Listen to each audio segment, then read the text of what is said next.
Hello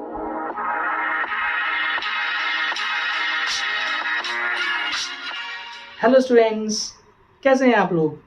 आई hope आप लोग सभी अच्छे होंगे और आप लोगों की पढ़ाई भी अच्छी चल रही होगी। स्टूडेंट्स आज हम क्लास 12 अप्लाइड मैथमेटिक्स का चैप्टर 10 स्टार्ट करने वाले हैं। चैप्टर 10 का नाम है इन्फरेंशियल स्टैटिस्टिक्स, जिसको हम शॉर्ट में इन्फरेंशियल स्टैट्स भी बोल सकते हैं। राइट स्टूडेंट्स, जो स्टैट्स टॉपिक है ये आप लोगों के लिए नया टॉपिक नहीं है। ये आप लोगों ने प्रीवियस क्लासेस में पढ़ा हुआ है, सारा 8, 9, 10, 11 में भी आपने पढ़ा होगा, जिसमें कि डिस्क्रिप्टिव स्टैट्स हमने पढ़ा था। राइट, अब यहाँ पे जो हमें पढ़ना है दैट इज इन्फरेंशियल स्टैट्स। तो स्टूडेंट्स, जो ये इन्फरेंशियल स्टैटिस्टिक्स है ये आप लोगों के लिए नया टर्म है ना भाई। इन्फरेंशियल वर्ड जो है ये आप लोगों के लिए नया है और इसमें जो टर्म्स हम पढ़ेंगे वो आपने पहले नहीं पढ़े होंगे ऑब्वियसली। तो स्टूडेंट्स, ये जो टॉपिक है इसमें बहुत सारी चीज़ें हैं, बहुत ज़्यादा वास्ट इसका जो है टॉपिक है। लेकिन स्टूडेंट्स, आप लोगों को मेरे पढ़ाने का तरीका पता है, मैं बहुत वास्ट चीज़ों को बहुत सिंपल करके आपको समझाऊंगा। जितने आपको कॉन्सेप्ट की जरूरत है उतना मैं आपको ज़रूर समझाऊंगा, जिससे कि आप इसके एक्सरसाइज के क्वेश्चन को बहुत ईजिली कर पाएंगे।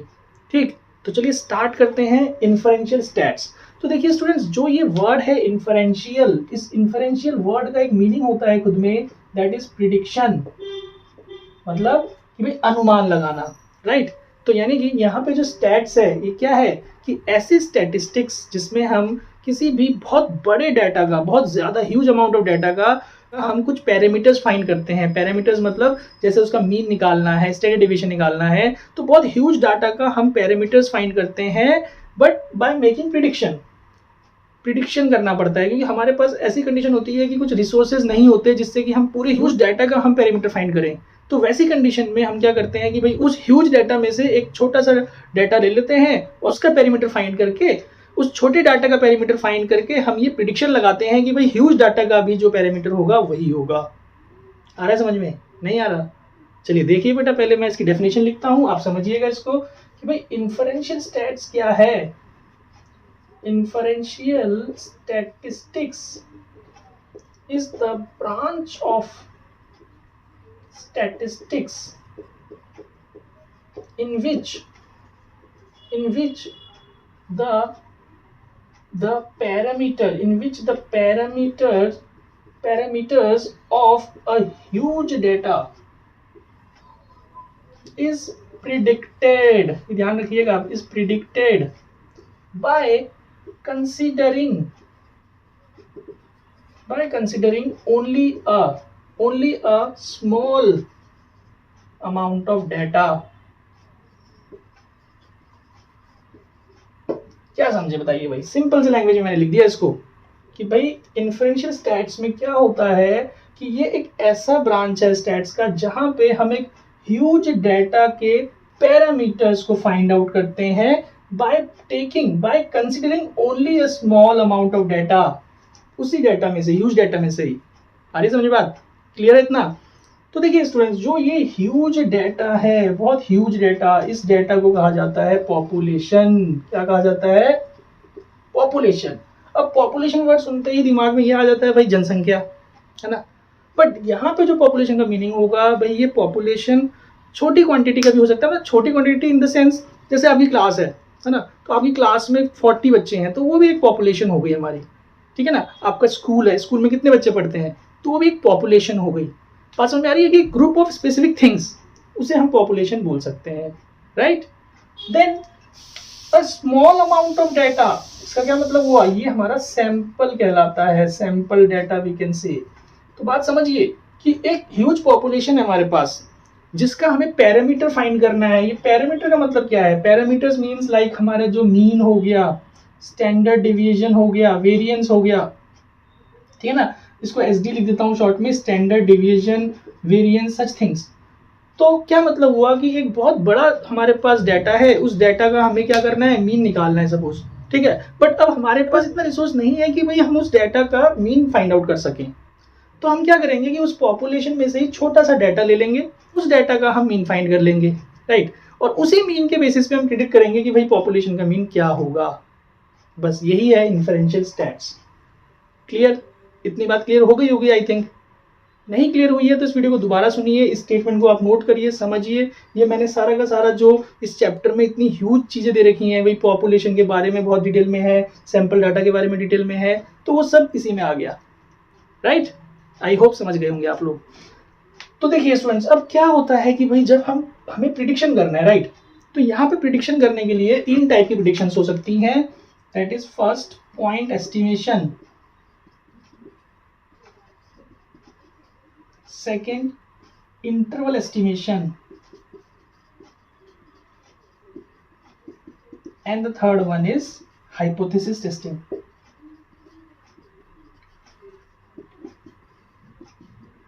तो ये हमें तीनों टॉपिक एक एक करके कवर करने हैं। फर्स्ट एक्सरसाइज में हमें पॉइंट एस्टिमेशन के बारे में पढ़ना है। तो चलिए पॉइंट एस्टिमेशन की बात करते हैं। मैं यहाँ पे पॉइंट एस्टिमेशन के बारे में आपको बताता हूँ कि पॉइंट एस्टिमेशन क्या होता है और कैसे इसमें सॉल्व किया जाता है क्वेश्चंस को। तो देखिए स्टूडेंट्स, पॉइंट एस्टिमेशन क्या मतलब है, तो मैं यहाँ पे एक स्टेटमेंट लिख रहा हूँ, उसको समझिएगा भाई कि क्या स्टेटमेंट है। The mean of sample data, mean of sample data को सिंपल हम सैंपल मीन भी बोल सकते हैं। सैंपल मीन मतलब the sample mean is called the point estimation of population mean.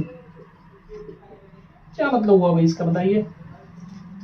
कि भाई हमें पॉपुलेशन मीन निकालना है, एक ह्यूज डाटा है हमारे पास, बट हमने क्या किया कि पॉपुलेशन मीन ना निकाल के हमने एक छोटा सा डाटा यानी कि सैंपल डाटा का मीन निकाल लिया। तो उसी सैंपल डाटा के मीन को हम बोलते हैं point estimation of population mean, मतलब वही पॉपुलेशन मीन माना जाता है। आई समझ बात।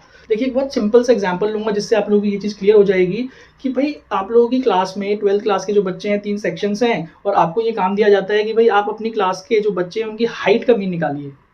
तो भाई देखिए 3 सेक्शन है, अगर 40-40 बच्चे हैं तो 120 बच्चे हो गए, और आपको सबका एक एक करके डाटा लेना है पहले और फिर उसका मीन निकालना है। तो बहुत टीडियस वर्क है ना। तो वो ना करके हम क्या कर सकते हैं कि भाई तीनों सेक्शन में से 2-2 बच्चों को हमने ले लिया हाइट, 2-2 बच्चों का हाइट ले लिया। तो समझिए जो पूरी क्लास के तीनों सेक्शन के बच्चे हैं वो पॉपुलेशन मीन, वो हमारा पॉपुलेशन हो गया, पॉपुलेशन डाटा। लेकिन हमने क्या किया कि हर क्लास के 2-2 बच्चों का हाइट ले लिया, ठीक है ना, तो वो सैंपल डाटा हो गया, राइट। अब उसका हमने मीन निकाल दिया जो हमने सैंपल डाटा लिया 2-2 बच्चों का, और उसी के बेसिस पे हमने क्या बोला कि भाई जो हमारा मीन आ रहा है वही पूरी तीनों क्लास का पॉपुलेशन मीन हो गया। समझ रहे हैं, तो उसे बोलेंगे estimation, point estimation of population mean. I hope clear होगा स्टूडेंट्स आप लोगों को, ठीक है। तो ये चीज समझिए भाई। दूसरा statement, the sample standard deviation, SD लिख रहा हूं, the sample standard deviation is called, the sample standard deviation is called the point estimation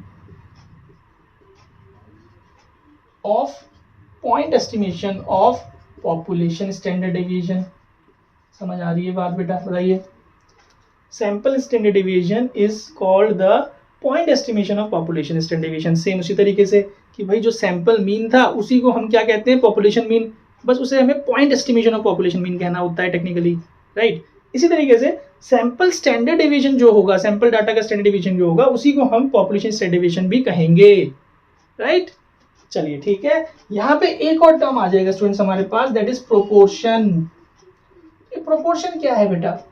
proportion is like probability. क्या है? प्रोबेबिलिटी। इसकी बात करेंगे जब क्वेश्चन आएगा तो वहां मैं इसको समझाऊंगा, बट अभी इसको नोट कर लीजिए कि the sample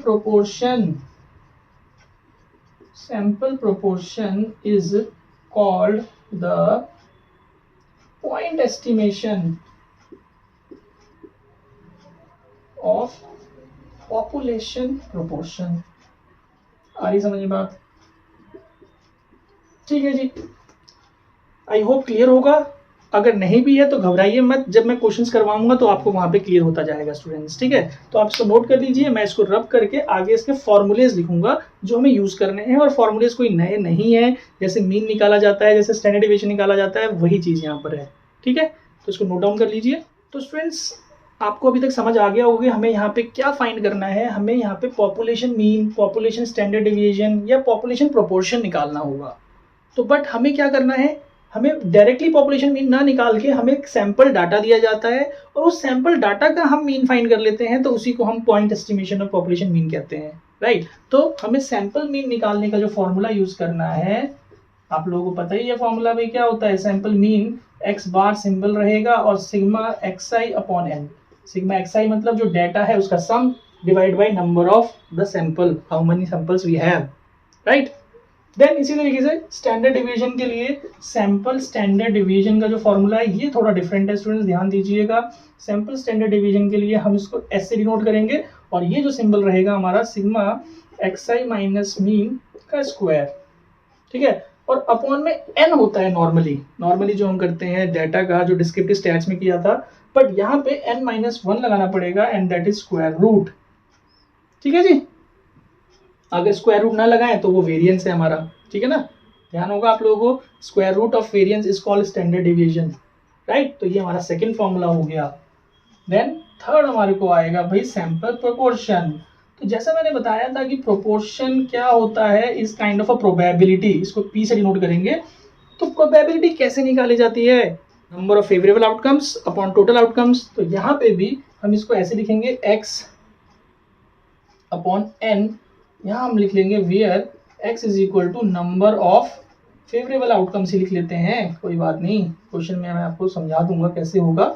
and n total outcomes या total data we can say, number of favourable data, समझ गए होंगे आप लोग, है ना। तो ये जहाँ क्वेश्चन आएगा वहां पे मैं आपको एक्सप्लेन करूंगा।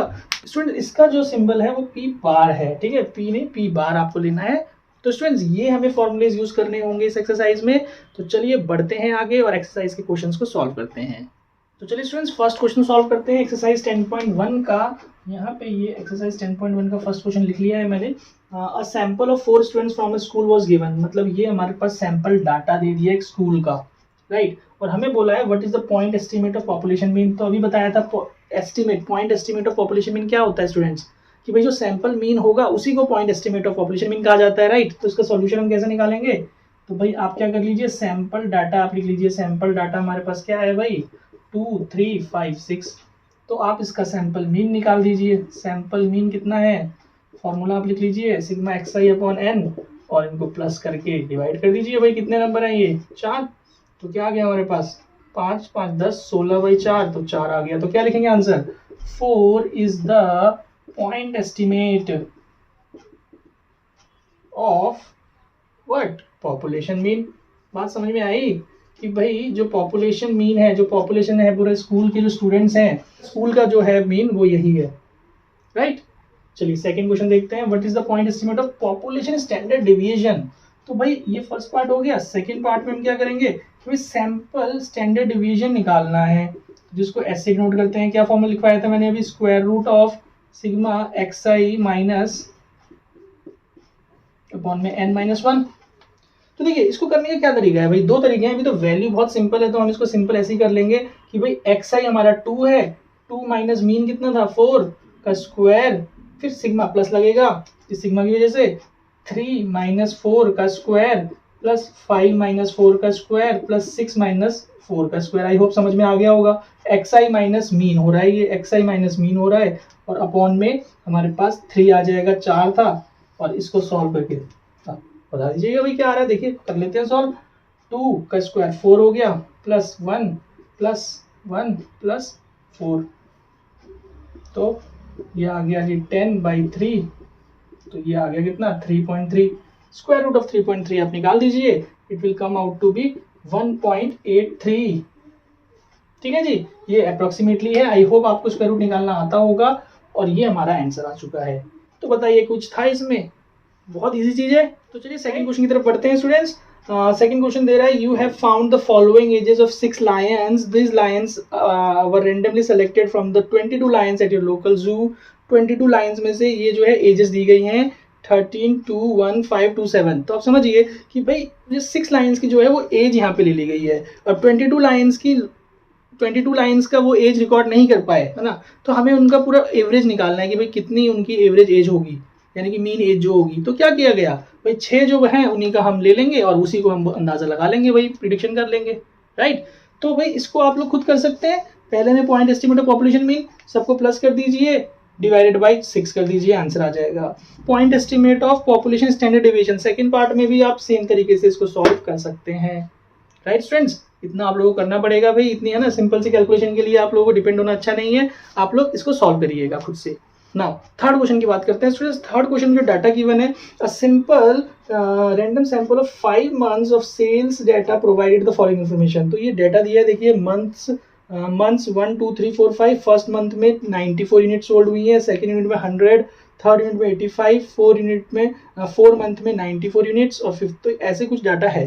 फर्स्ट पॉइंट क्या है, develop a point estimate of population mean of unit sold.